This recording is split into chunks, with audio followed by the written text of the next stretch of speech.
আপনারা অনেকেই কলকাতা থেকে দিনের দিনে ঘুরে আসা যায় এমন জায়গার সন্ধান করেন। আজকের ভিডিওতে কলকাতা থেকে 1.5 ঘন্টার দূরত্বে ঘুরে আসার মতো এমন এক জায়গার সন্ধান পেয়ে যাবেন যেখানে ঘুরতে খরচা কম হলেও জায়গাটা আপনাকে আধ্যাত্মিকভাবে সমৃদ্ধকরণ করে দেবে। এই জায়গাটায় কিভাবে যাবেন, কি কি দেখবেন, নানান তথ্য আজকে আমার এই ভিডিওতে আপনি পেয়ে যাবেন। আর যদি এখানে থাকতে চান তাহলে তার তথ্য পেয়ে যাবেন। সড়কপথে কলকাতা থেকে হুগলি জেলায় অবস্থিত আটপুরের দূরত্ব হলো প্রায় 53 কিলোমিটার, আর সময় লাগে প্রায় 1.5 থেকে 2.25 ঘন্টা। হাওড়া গোঘাট লোকাল ট্রেন করে গেলে আটপুরের সব থেকে কাছের স্টেশন হলো 13 কিলোমিটার দূরে হরিপাল স্টেশন। হরিপাল স্টেশন থেকে আপনি 10 নম্বর বাস করে আটপুর রামকৃষ্ণ মঠ চলে যেতে পারেন, ভাড়া 25 টাকা। আমরা গাড়ি করে ডানকুনি শিয়াখালা হয়ে গজার মোড় থেকে বাম দিকে টার্ন নিয়ে আরো 1.5 কিলোমিটার এগোনোর পরে টেরাকোটা মন্দিরের জন্য প্রসিদ্ধ দ্বারহাটা পৌঁছে গেলাম। এই হলো দ্বারহাটার মহাদেব মন্দির, যা রিসেন্টলি রেনোভেটেড হয়েছে। আর এই হলো সিংহরায় পরিবারের রাজরাজেশ্বর মন্দির।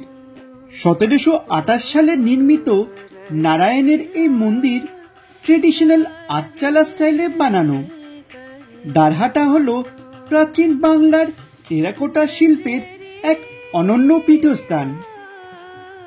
দ্বারহাটা থেকে আটপুর রামকৃষ্ণ মিশনের দূরত্ব হলো প্রায় 6 কিলোমিটার। আটপুর পৌঁছে সর্বপ্রথম দুপুরের প্রসাদ কুপন অবশ্যই সংগ্রহ করে নেবেন।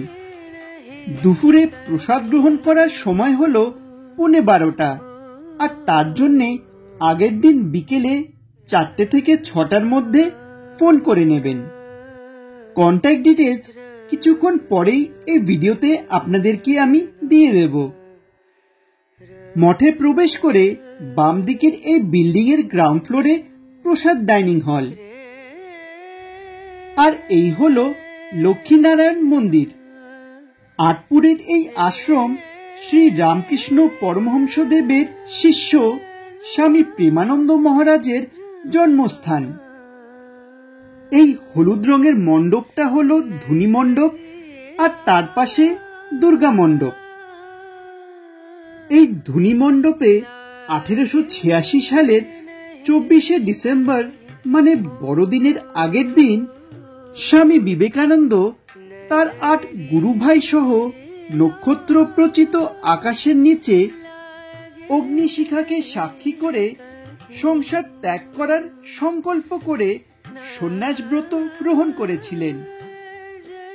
এই আটপুর গ্রাম শ্রী রামকৃষ্ণ পরমহংসদেবের পাদস্পর্শে ধন্য, আর এখানে জগৎজননী মা শারদার শুভ আগমন হয়েছিল দুবার। মঠের এই বিল্ডিংটা কিন্তু খুবই গুরুত্বপূর্ণ।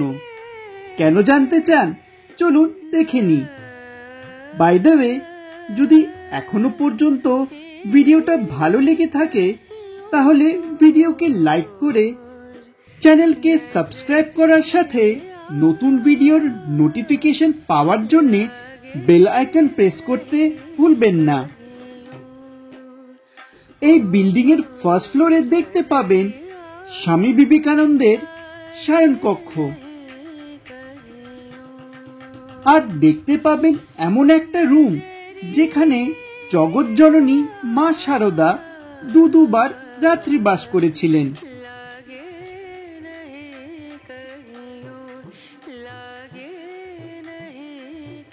আমার পক্ষে অফিস থেকে ছুটি নেওয়া সম্ভব ছিল না, তাই আমি একটা রবিবার আটপুরে এসেছিলাম ডে ট্রিপ ডেস্টিনেশন হিসাবে। কিন্তু আপনাদের আমি এখানকার গেস্ট হাউসে 1 রাত্রি থাকার সাজেশন দেব। দেখবেন যে জায়গাটা আপনাকে আধ্যাত্মিকভাবে সমৃদ্ধকরণ করে দেবে। থাকার জন্য আছে রামকৃষ্ণ মঠ গেস্ট হাউস। মঠের কন্ট্যাক্ট নাম্বার আর ইমেল অ্যাড্রেস ভিডিওকে পজ করে নোট করে নিতে পারেন। এই হলো রাধা গোবিন্দ জিউ মন্দির, যার নির্মাণ শ্রী কৃষ্ণরাম মিত্র প্রায় 300 বছর আগে করিয়েছিলেন। এছাড়াও আটপুরে আরো বেশ কয়েকটা টেরাকোটা মন্দির আছে। কলকাতার এত কাছে এত সুন্দর টেরাকোটা মন্দির আছে, সেটা আটপুরে না আসলে জানতেই পারতাম না। তারপরে আমরা সারদা মঠ মন্দির আর আশ্রম দেখতে চলে গেলাম।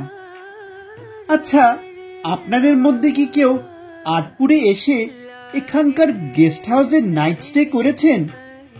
যদি করে থাকেন তাহলে অবশ্যই আপনাদের এক্সপিরিয়েন্স শেয়ার করবেন।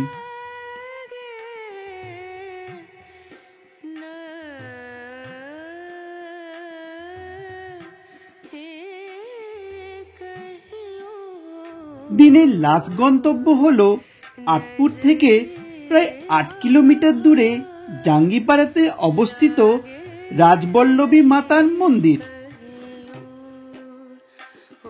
জাঙ্গিপাড়ার রাজবল্লভী মাতার মন্দির খুব জাগ্রত। মন্দির প্রাঙ্গণ পরিষ্কার পরিচ্ছন্ন আর ওয়েল মেইনটেইনড। মায়ের খুব ভালো দর্শন হলো আর মাকে প্রণাম করে তারপরে আমরা আমাদের রিটার্ন জার্নির জন্য বেরিয়ে পড়লাম।